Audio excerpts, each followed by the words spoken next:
Nanti habis sholat zuhur sekali lagi. Usolli fardhu zuhri arba'a raka'atin qada'an.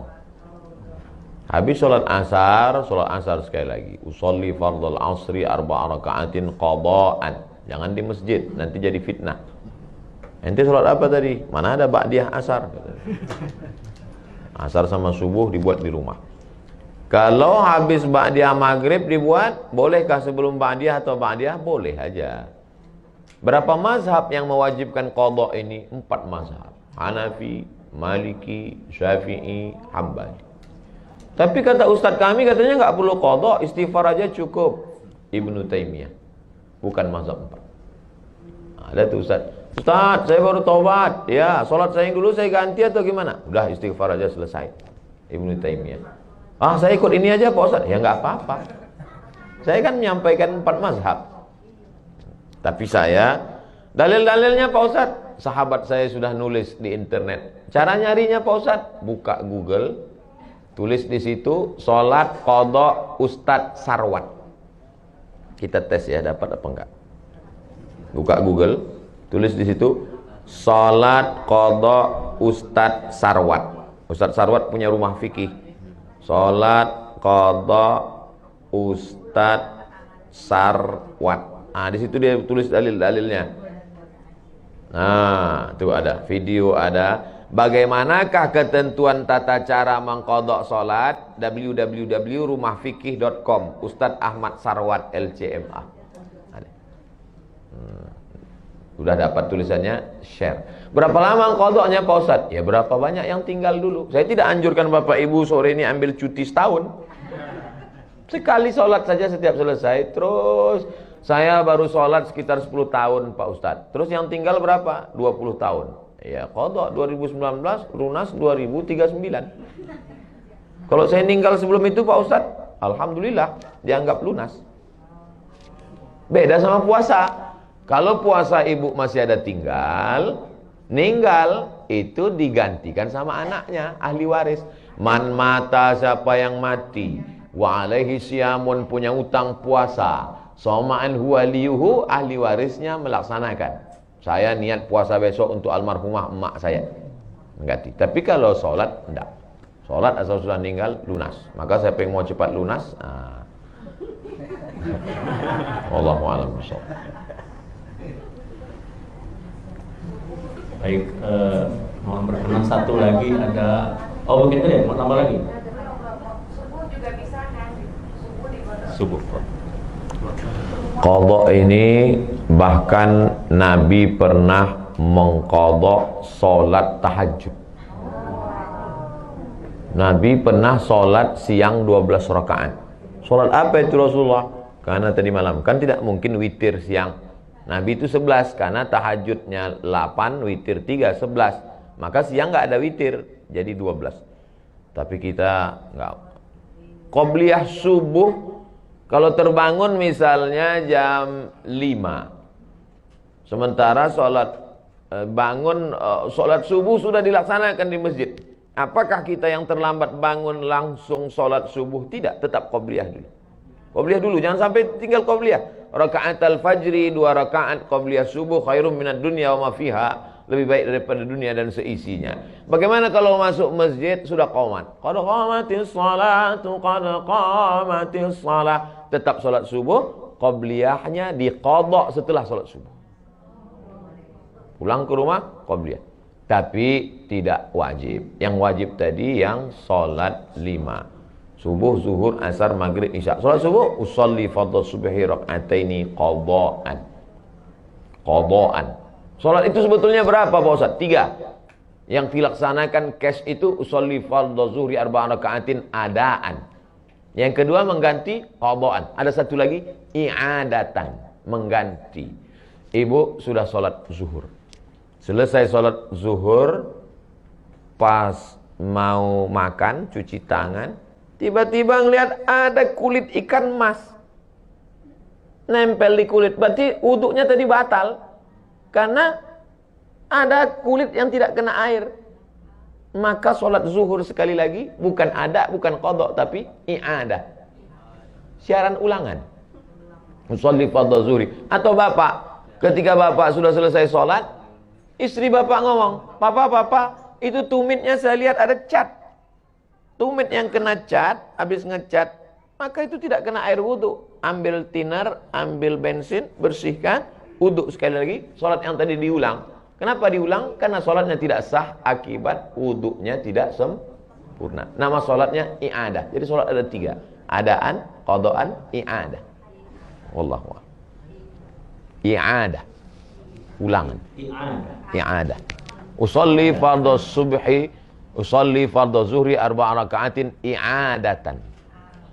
Baik, I'adah. dia mau bertanya, silakan. Saya langsung. Terima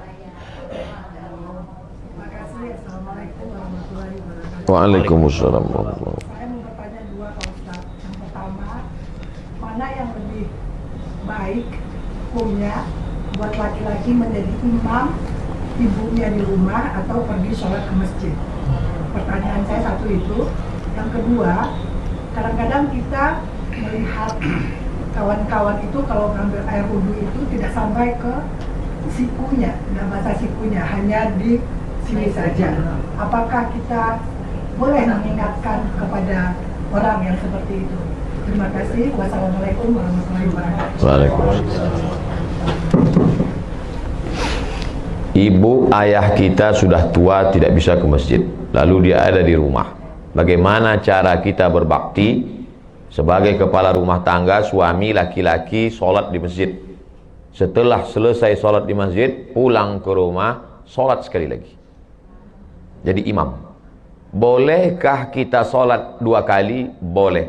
Sholat yang pertama itu menggugurkan kewajiban, sholat yang kedua itu mencari fadilah, keutamaan. Mana dalilnya? Ini kan lagi tren nih sekarang. Mana dalilnya? Nabi sholat bersama sahabat di Masjid Nabawi. Setelah selesai sholat, Nabi pulang ke rumah, sahabat itu duduk di masjid. Tak lama datang orang kampung sahabat itu, musafir, mau jumpa Nabi. Lalu orang kampung itu mau sholat dan meminta sahabat itu menjadi imam. Padahal dia sudah sholat sama Nabi. Itulah dalil boleh sholat 2 kali, dan imamnya boleh sholat mencari fadilah, makmumnya sholat menggugurkan kewajiban. Jadi dua-dua dapat. Laki-laki sholat di masjid, laki-laki soleh. Laki-laki yang sholat di rumah, laki-laki solehah. Jangan sampai sholat di rumah. Lalu kemudian kalau nampak orang sikunya tidak kena air, tidak basah, apa kata Nabi? Wailun lil a'qab, celakalah tumit. Hadis sahih, riwayat Abu Hurairah radhiyallahu anhu. Wail neraka, wail celaka, lil a'qab tumit celaka. Rupanya ada orang yang air disiramkan dari atas, tumit tak kena. Nah, jadi disiram kena tumit. Celah-celah jari ini dicelahi pakai kelingking supaya air masuk ke dalam. Siku disapu. Kalau ibu berani berkata begitu, sampaikan wailun lil siku, celaka siku. Tapi kalau enggak berani, ya pelan-pelan lah, celaka siku. Maksudnya lebih lembut, lebih soft, kasih dia kirim video. Nomor WA dia ada, kirim video. Ini cara, tata cara wudhu yang benar. Hasan Husain cucu Nabi melihat ada orang tua wudhunya enggak benar. Tapi cara ngasih taunya gimana? Husain nanya Hasan, Hasan gimana wudhu? Hasan pun wudhu di depan Husain. Orang tua ini ngelihat. Pas dia ngelihat baru dia sadar, oh rupanya saya salah tadi. Begitu akhlak Hasan dan Husain.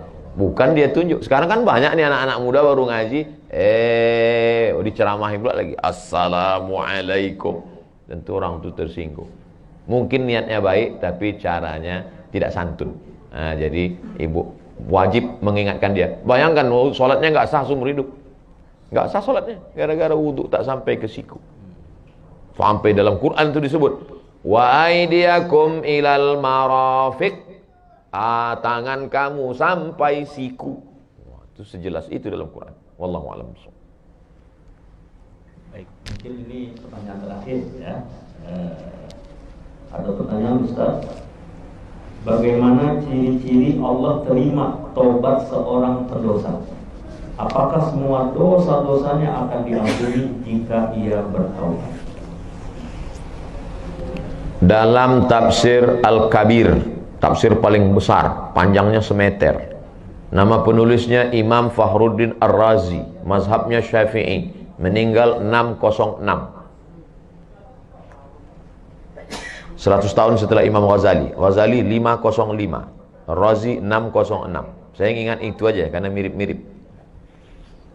Allah tidak beritahu siapa yang dapat haji mabrur. Allah tidak beritahu siapa yang dapat taubat nasuha. Allah tidak beritahu siapa yang dapat salat wusta.